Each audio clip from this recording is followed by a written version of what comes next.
जनाब स्पीकर, बहुत बहुत शुक्रिया आपका। मैं ये समझता हूँ कि बड़ा मुश्किल होता है कि हम हुकूमत की एक इत्तेहादी जमात हैं और उसके बाद जहाँ हम कई बातों पर हुकूमत के साथ मुत्तफिक हैं तो वहाँ बहुत सारी बातें ऐसी भी हैं कि हमें हुकूमत की बड़ी जमात की बहुत सारी तजावीज़ पर, बहुत सारे इक़दाम पर हमारा इख्तलाफ होता है और इख्तलाफ हो भी सकता है।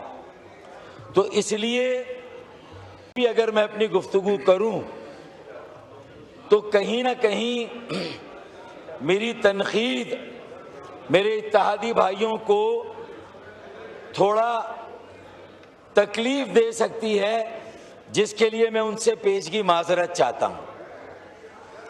सबसे पहली बात तो ये, स्पीकर साहब तशरीफ रखें। Order in the house, order in the house. Ali Mohammad Khan साहब तशरीफ रखें। उनको बिठाएं अफरीदी साहब। स्पीकर साहब, आज एक तारीखी मौका है। अल्लाह ताला ने हालिया पाक भारत जंग में हमें एक बहुत बड़ी कामयाबी अता की है और ये मार्का तो हमने मार लिया, जिसमें हम अफ़वाज पाकिस्तान के सरबरा field marshal general Asim Munir साहब और अफ़वाज पाकिस्तान के जो तीनों शोबे हैं, army, Pakistan navy, Pakistan air force, उन्होंने अपनी अपनी जगह जिस तरह अपनी पेशावराना महारत का सिक्का जमाया, पूरी दुनिया ने उनकी परफॉर्मेंस का लोहा माना और अल्लाह ताला ने पूरी अक़वाम आलम में आज हमें सर उठाकर चलने का मौका दिया। इसके लिए हम अफ़वाज पाकिस्तान, उनके सरबरा और अवाम पाकिस्तान और जो हमारी हुकूमत है उसको जितनी मुबारकबाद दे कम है, जितना शुक्रिया अदा करे कम है। तो ये अल्लाह ताला ने हमें मौका दिया। अब इस मौके से हमें फ़ायदा उठाकर अब जो हमारा सफ़र शुरू हो रहा है वो वॉर टू वेलफेयर के जंग से अब हम किस तरह लोगों की बेहतरी, लोगों की फलाह, लोगों को मौका देना कि वो अपने पैरों पे खड़े हों, कॉस्ट ऑफ डूइंग बिजनेस को कैसे कम करेंगे, अफराते ज़र के जो आशारिये हैं, जो आदादो शुमार वो 4.6 हो या 7 हो, लेकिन अशियाए खुर्दोनोश और अशियाए ज़रूरत आज भी एक आम गरीब और मुतवस्सत तबके के आदमी के बसात से और उसकी पहुंच से बाहर है। उसके लिए 3 वक्त का खाना, इज्जत के साथ रोजी कमाना आज भी उसकी जिंदगी का सबसे बड़ा चैलेंज है।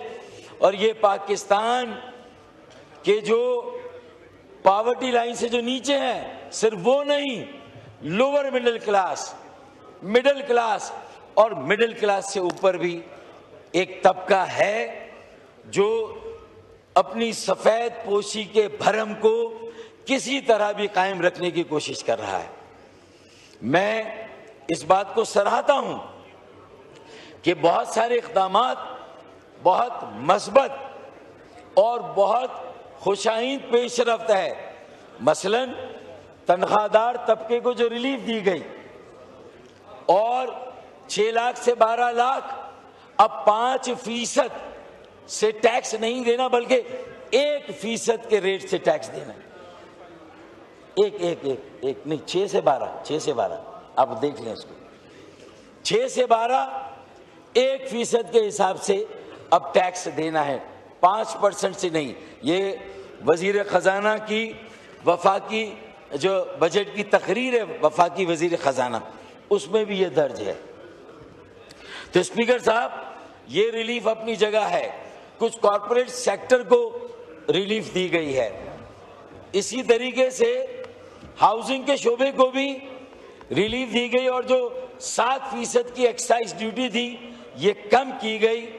मैं और मेरी जमात इसका खैर मकदम करते हैं और इससे जो हाउसिंग की सनत बैठ गई थी, अगर 7E जो इनकम टैक्स ऑर्डिनेंस का जो प्रिजम्पटिव टैक्स लिया जाता है हाउसिंग के शोबे से, मेरे जो बस्तियां बसाने वाले उनसे और रियल एस्टेट से भी मेरे ख्याल में 50 अरब रुपए का टैक्स ये सनत हमें देती थी। अब 25 अरब भी नहीं रहा जब से 7E लगा है। तो हमें आमदनी चाहिए या सिर्फ कागजों में टैक्स के एक खाली खुली के अहदाफ? हमें टारगेट्स चाहिए या जेन्युइन रियल आमदनी चाहिए? टैक्स बढ़ाते जाएं, टैक्स लगाते जाएं, अपने रेवेन्यू, अपनी आमदनी को कम करते जाएं। इस वक्त मौका है पैराडाइम शिफ्ट का। इस वक्त मौका, ये टैक्स रिफॉर्म्स के नाम पे ये टैक्स स्टॉर्म हो रहा है, टैक्स रिफॉर्म नहीं है। टैक्सों की भरमार अभी भी है। देखें, मैंने कहा कि तनख्वाहदार तबके पर टैक्स कम किया, खुशाइन बात है। हाउसिंग के शोबे में एक्साइज ड्यूटी खत्म की, खुशाइन बात है। तो भाई लगे हाथों 7E भी खत्म कर दें। और ये जो एक फाइनेंस बिल में शिक आ रही है कि जो टैक्स ना दहिंदगान होंगे, टैक्स असिस्टेंट कमिश्नर को इख्तियार दिए जाएंगे गिरफ्तारी के। एक तरफ आप इंटीग्रेशन, एक तरफ आप जो है वो टैक्सेशन के रिफॉर्म्स की बात कर रहे हैं, दूसरी तरफ आप लोगों को हरासा कर रहे हैं, लोगों को डरा रहे हैं। तो ये कैरेट एंड स्टिक भी नहीं है, ये तो स्टिक की पॉलिसी है। स्पीकर साहब, ये कैसे काम चलेगा? तो ये भी गिरफ्तार अगर किया जाएगा तो मेरे ख्याल में आपकी इकोनॉमी का बट्टा बैठ जाएगा। आपका जो मौका है वो आज से चला जाएगा। इस ट्रेन में और बस में सवार हो जाएं, लोगों के साथ खड़े हो जाएं, आवाम के साथ खड़े हो जाएं। एक ऐसा बजट दे। हमने आपकी रहनुमाई के लिए चंद दिनों पहले ये वाहिद MKM पाकिस्तान है जो शैडो वफाकी बजट पेश करती है। इसमें आमदनी का तखमीना भी है और अखराजात का भी तखमीना है। वॉर टू वेलफेयर में करना क्या है? जंग अब भी लड़नी है, इंतहा पसंदी दहशतगर्दी के खिलाफ लड़नी है, जहालत के खिलाफ, भूख के खिलाफ, अफलास के खिलाफ, लोगों की बेरोजगारी के खिलाफ, महंगाई के खिलाफ। अब ये जंग हमें जीतनी है, लोगों के दिलों को जीतना है। सरहदों का दिफा हुआ है, अपनी इज्जत और नामूस का दिफा हुआ है, अपनी सलामती को मजबूत और मुस्तहकम किया गया है। लेकिन स्पीकर साहब, आज की दुनिया में वही ममालिक सही मानों में आजाद, सावरन, खुद मुख्तार हैं जो माशी तौर पर आजाद और खुद मुख्तार और सावरन है। जो माशी तौर पर आजाद, सावरन और खुद मुख्तार नहीं है, वो कहीं ना कहीं गुलामी का बोझ ढो रहे हैं। स्पीकर साहब, हमें माशी तौर पर आजाद होना है, माशी तौर पर खुद मुख्तार होना है और उसके लिए हमें ये देखना है कि डायरेक्ट टैक्स की बेस को कैसे वसी करेंगे। मुझे ये भी खुशी हुई देख के कि पौने 6,000 बल्कि 5,500 अरब रुपए का डायरेक्ट टैक्स का आपका जारिया साल का तखमीना था और उसकी रिकवरी ज्यादा हुई है रिवाइज बजट में। और अगले साल के लिए 7,800, 1200 अरब रुपया बढ़ा रहे हैं। मैंने अभी वफाकी वजीर खजाना से पूछा, मुझे बताएं एग्रीकल्चर पर इनकम टैक्स बड़ा conveniently, cunningly, federal legislative list item 7, every taxable income must be taxed except for agriculture.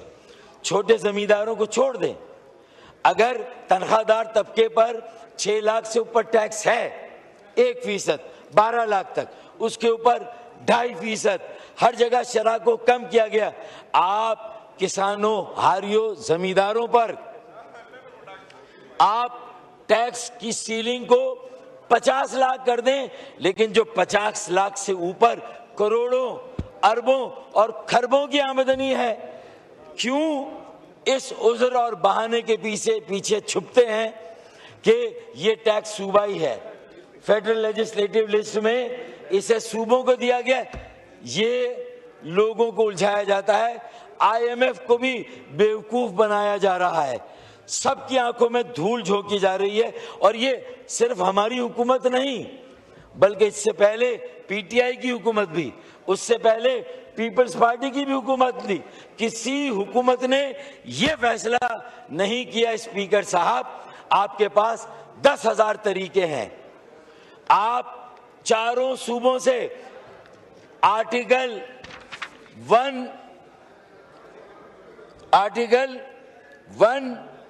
147 में चारों सूबे मिलकर अपनी असेंबली से मंजूर कराएं कि भाई एग्रीकल्चर इनकम टैक्स भी FBR जमा करेगा, वफाकी हुकूमत जमा करेगी, हम नहीं करेंगे, ताकि IMF के सामने और पूरी दुनिया के सामने आए कि अगर तनख्वाहदार तबका, मजदूर, जो सर्विस करने वाले, चाहे सहाफ़ी हों, चाहे टीचर्स हों, असातिज़ा हों, चाहे किसी शोबे से ताल्लुक़ रखते हों, अगर वो अपनी तनख्वाह पे टैक्स देते हैं, अपनी आमदनी पे टैक्स देते हैं, तो फिर ज़रूरी आमदनी वडेरों, जागीरदारों, बड़े जमींदारों को भी फिर टैक्स देना चाहिए, उन्हें भी अपनी आमदनी पर टैक्स देना चाहिए।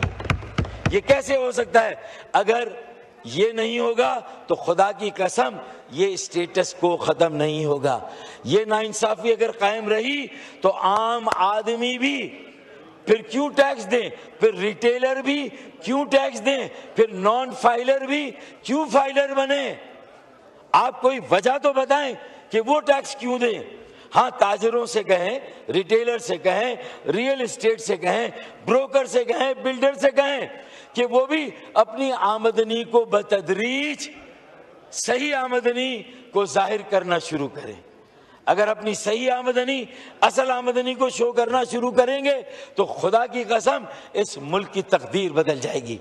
हम पीछे मुड़कर नहीं देखेंगे, हम ईरान के साथ भी खड़े होंगे, धड़ल्ले के साथ सीना ठोक कर इस्राइल की मजम्मत कर रहे होंगे।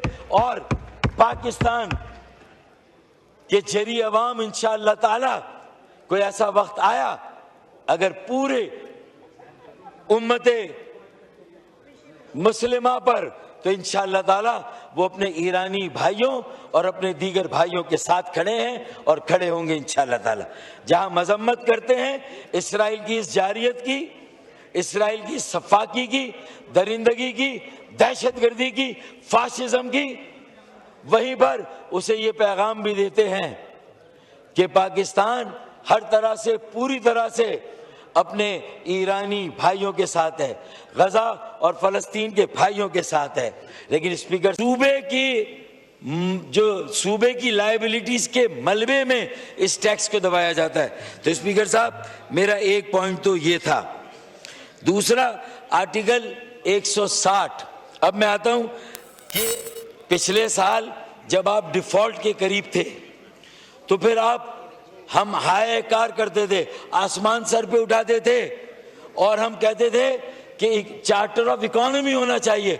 इस साल न मैंने वजीर आजम, जो कि इंतहाई काबिल एहतराम है, कुछ इक़दाम अच्छे किए, मेहनत कर रहे हैं, उन्होंने मजबूत आसाब का मुजाहरा किया पाक भारत जंग में, लेकिन इस बार चार्टर ऑफ इकोनॉमी की कोई बात नहीं हुई। क्यों? इसलिए कि देखें, फिर ऐसी बात करनी पड़ती जो तल्ख होती है। वजीर खजाना ने भी नहीं की, मेरे भाई साथ डार मेहनत कर रहे हैं, दौड़ भाग कर रहे हैं, लेकिन चार्टर ऑफ इकोनॉमी कहां चला गया? इस साल की चार्टर ऑफ सोशल पार्टिसिपेटरी, ये पाकिस्तान का फ्यूचर है। नहीं होगा, कल मैं भी हूंगा असेंबली में, शायद आप भी ना हो, नए लोग आएंगे, यही सारी बातें होंगी। थोड़ा आदाद को पीछे करके को कहीं यहां रिलीफ देंगे, कहीं वहां ड्राइंग रूम के सोफे टेबल को इधर। स्पीकर साहब, इस तरह काम नहीं चलेगा, ऐसे काम। और इसे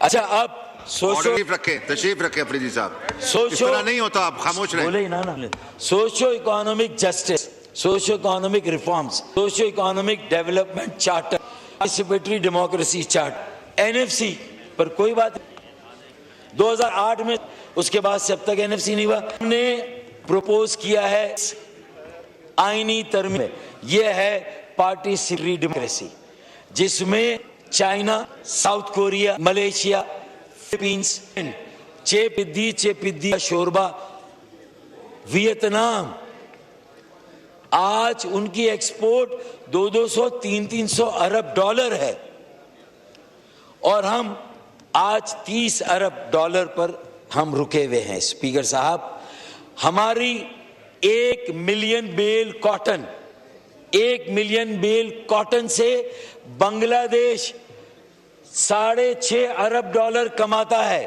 6 अरब डॉलर हमारी 1 मिलियन बेल कॉटन से, और हम 1 मिलियन बेल कॉटन से 1.5 अरब डॉलर कमाते हैं। जरे मुबादला वो 6 अरब डॉलर और हम डॉलर। ये सारा वो फर्क है वैल्यू एडिशन का, जो इंसेंटिव्स देने छोटी छोटी डोमेस्टिक इंडस्ट्री को, एसएमईज को। ये बड़ी बात है, मैं बजट पे बात कर रहा हूँ, बजट की ये स्पीच है, मैंने कोई बहुत ज्यादा सियासी बातों को मिक्स नहीं किया है। स्पीकर साहब, तो पहला reform charter of economy, social economic development, participatory democracy.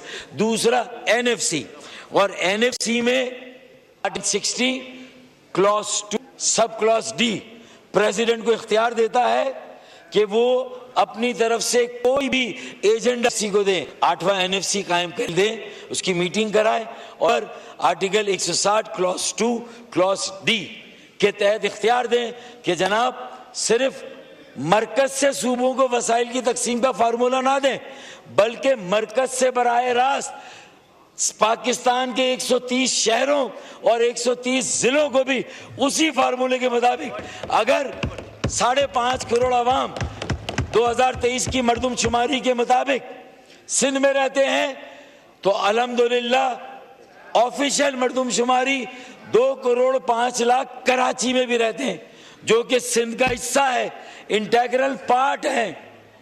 Larkana में भी इंसान बसते हैं, नवाबशाह में इंसान बसते हैं, लेकिन क्या जरूरी है कि मरकज से सारा पैसा आए तो वो वजीर आला हाउस में पार्क हो, लाड़काना का मेयर का उसमें कोई हिस्सा ना हो, उसकी कोई मर्जी ना हो अपने शहर को डेवलप करने की। जामशोरो, लाड़काना, कश्मीर, जैकबाबाद, ये शहर, फिर कराची जो चलता है तो मुल्क चलता है।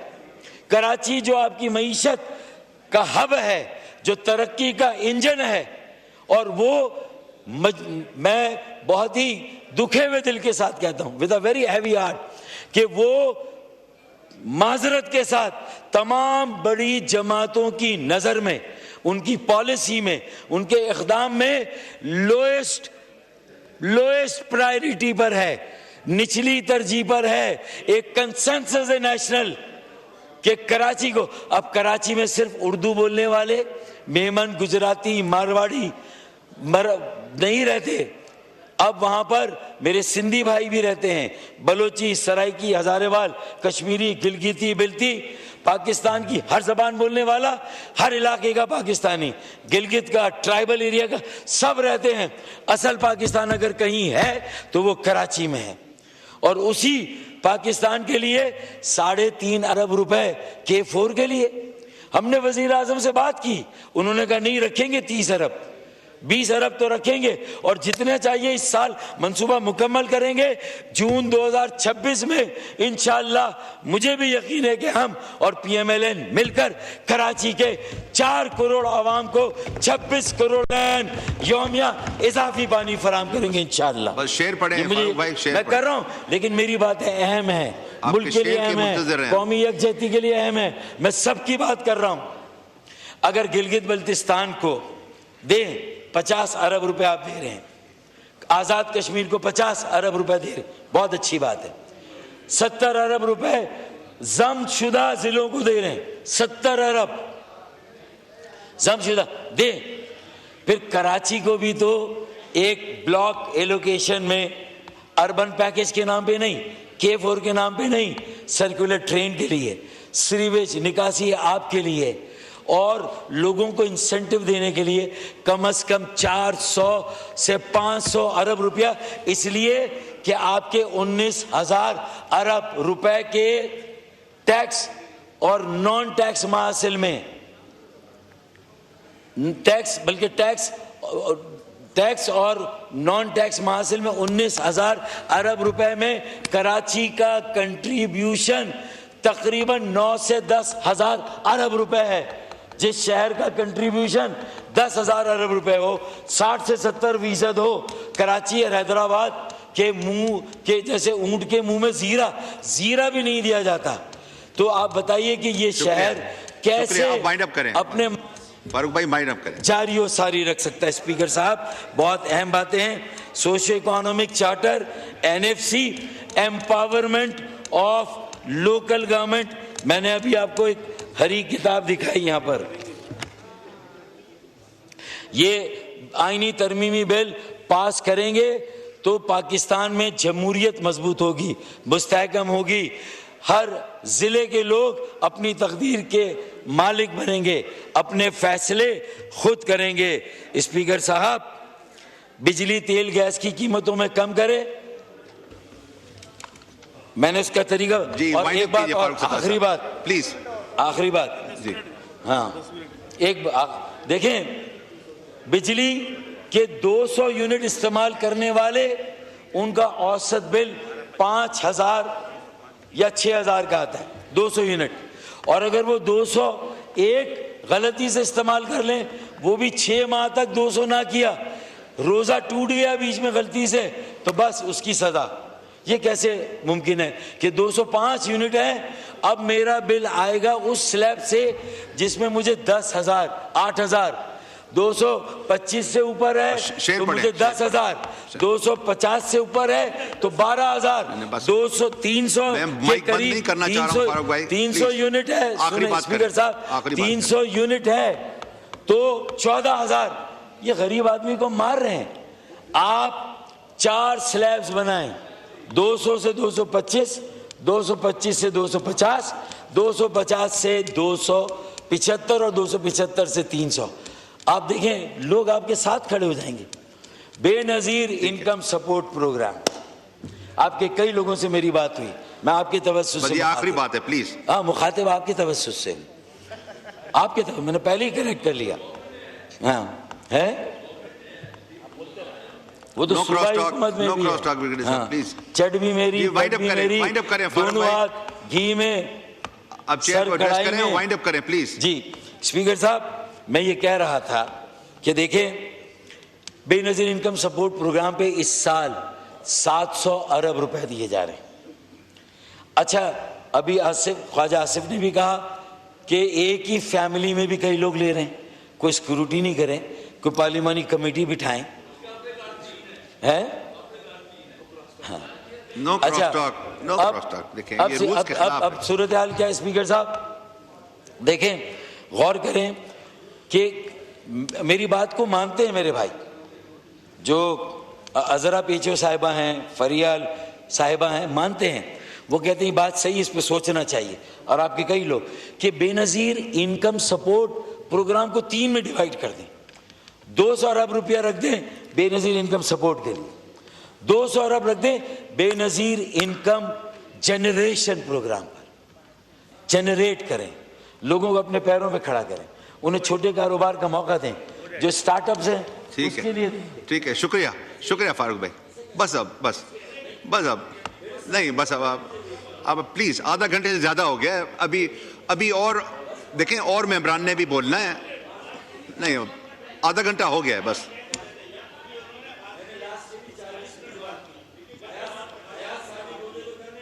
नहीं, मैं भी हाजिर हूं आपके लिए। माइक खोलें, प्लीज वाइंड अप करें भाई। दूसरी उन्होंने भी 40 मिनट बात की है, उनके लीडर ऑफ द ऑपोजिशन। आपको दोबारा तो अगर आप बार-बार मेरा टेम्पो तोड़ेंगे, बार-बार देखिए, मैं पर्सनलाइज तो नहीं हूं ना आपके साथ, तो ना करें ना। वाइंड अप करें। देखिए, अब Benazir income support, Benazir income generation और बेनजीर एनर्जी सपोर्ट प्रोग्राम, खुदा की कसम 700 में से 200 या 300 अरब एनर्जी को सपोर्ट दे दें, पूरे पाकिस्तान में 200 से 300 यूनिट वालों के सारे स्लैब्स जो हैं रिलीव हो जाएगा। सिर्फ चंद लाख, 1 करोड़ खानदानों को नहीं, कम से कम 5 करोड़ खानदानों के बिजली के बिलों में आसानी हो जाएगी। आप उनको बैगर बना रहे हैं, रिसीव कर रहे हैं, आदि बना रहे हैं, सैलानी वाले खाना दे रहे हैं, जेडीसी वाले खाना दे रहे हैं। हम क्या कर रहे हैं अपनी कौम के साथ? हम अपने लोगों को किस रास्ते पर डाल लें? ये सोचने की बात है। कोई एक बात भी मैं ऐसी नहीं कह रहा जो मंतकी हो। वाइंड अप करें। वाइंड अप करूंगा इंशाल्लाह। तो empowerment of local government is very important and equally important. Speaker साहब, बांग्लादेश का मैंने बताया, अब prevention is better than cure. Abdul बारी इंडस हॉस्पिटल के स्टेट ऑफ आर्ट हॉस्पिटल, गरीबों का टर्शरी केयर, सेकेंडरी केयर, पूरी दुनिया जा रही है। Prevention is better than cure, एहतियात इलाज से बेहतर है। डॉक्टर बारी कह रहे कि मेरी ख्वाहिश है कि काश मैं अपने हाथों से अपना ये अस्पताल खत्म करूं। अस्पताल इसलिए कि एक डॉलर अगर प्राइमरी हेल्थ केयर पर खर्च कर दें तो टर्शरी हेल्थ केयर के $42 आपके बचते हैं। अगर $1 प्राइमरी हेल्थ केयर पर, प्रिवेंशन पर करें तो $42 आपके सेकेंडरी पे बच जाएंगे। मेरा हेल्थ मिनिस्टर है मुस्तफा भाई, मैं उनकी तरफ से कह रहा हूं कि उनको आपने कितने दिए? कोई 20 अरब भी नहीं दिए। जीडीपी का 5% आहिस्ता आहिस्ता करना है। अभी एजुकेशन में हम जीडीपी का 2% नहीं गए, और ये वो जीडीपी है जो हमारी अपनी 1,14,000, जबकि IMF कहता है 1,35,000। तो हमें ये किताबचे सारे देखने चाहिए। आइए, अब एक्सपोर्ट्स बढ़ाने की बात सबने की, इख्तियार बेग साहब ने भी की। मार्बल, हमारा 1 अरब का मार्बल हम स्मगल करते हैं, इंडिया जाता है। वो 5 से 10 अरब डॉलर की जेम्स, स्टोन्स, प्रेशियस स्टोन्स पूरी दुनिया की मार्केट में। इंसेंटिव दे, टैक्स फ्री जोन बनाए। आपको बाहर से पैसा लाना है, यहां से पैसा जा रहा है। अब भी आपके इंटरेस्ट रेट दूसरों से बेहतर है।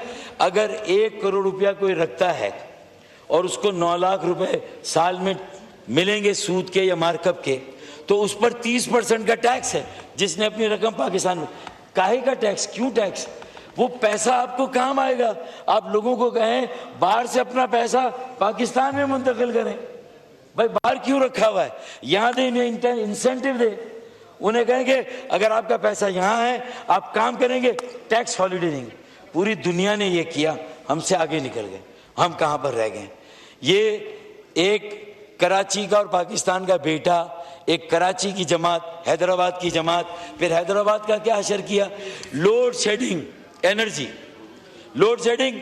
निपरा का मैनुअल है 7.5 घंटे से ज्यादा नहीं होनी चाहिए। कितने घंटे हो रही है? 18 घंटे, 16 घंटे, शुक्रिया 20 घंटे। बस शुक्रिया किस बात? बस अब वो मीटिंग होनी है, एक फाइनेंस की मीटिंग होनी है। नवीद कमर साहब ने उस पर जाना है। अब उनका मौका है। आपने रेगुलर मेंबर से 3 गुना ज्यादा बोल लिया है। अब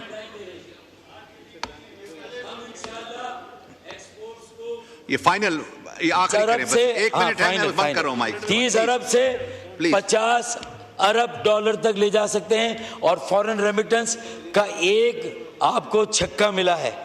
इसे रेगुलर बनाने के लिए ओवरसीज पाकिस्तानियों का भी तो शुक्रिया अदा करें।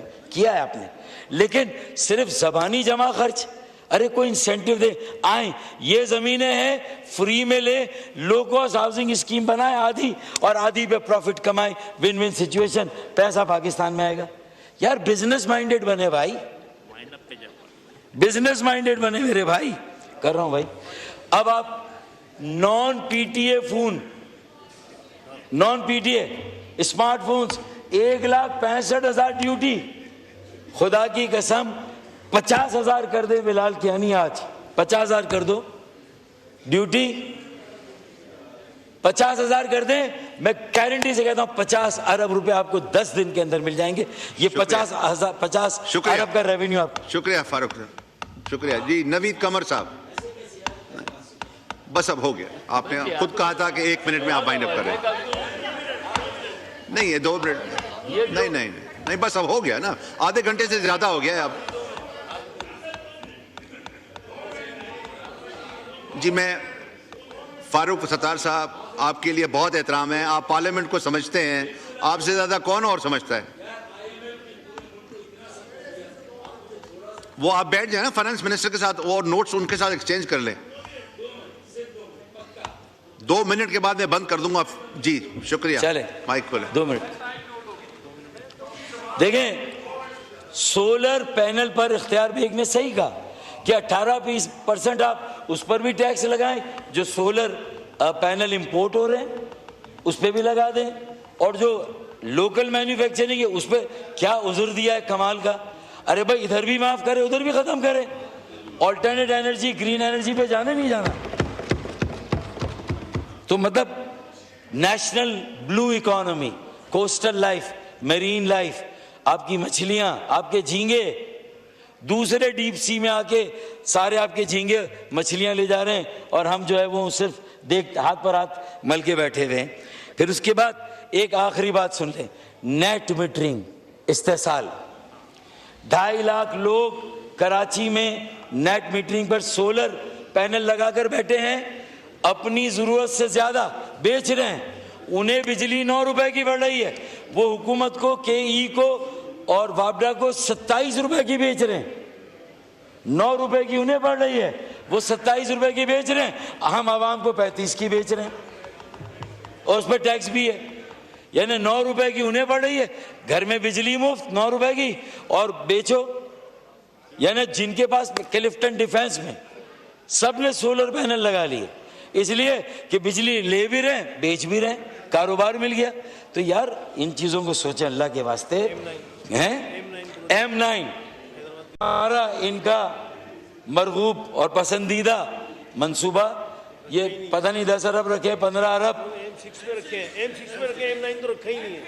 M6 नो क्रॉस M9 तो रखा ही नहीं, आप M6 उल्टा छप गया, उल्टा एरर है, टाइपोग्राफिकल एरर है, ये सही हो जाएगा इंशाल्लाह। आप चेयर को एड्रेस टाइपो, अच्छा ऐसा है तो देखें, अगर ये 15 अरब जो कितने दे रहे हैं, हमें एक भी नहीं दे रहे ना, 15 अरब। अच्छा, और K4 को 3.5 अरब। कसम से अगर बिलावल भुट्टो साहब और हम साथ जाएं शहबाज शरीफ साहब के पास, और नवाज शरीफ साहब से, मियां मंशा से और गौहर एजाज साहब से कहें, तो 15 अरब रुपए वो दे देंगे M9 के लिए, M9 के लिए, और 3.5 अरब रुपए K4 के लिए दे देंगे। हमें वफाक से नहीं चाहिए, हमें ना दे एक पैसा भी ना दे। शुक्रिया।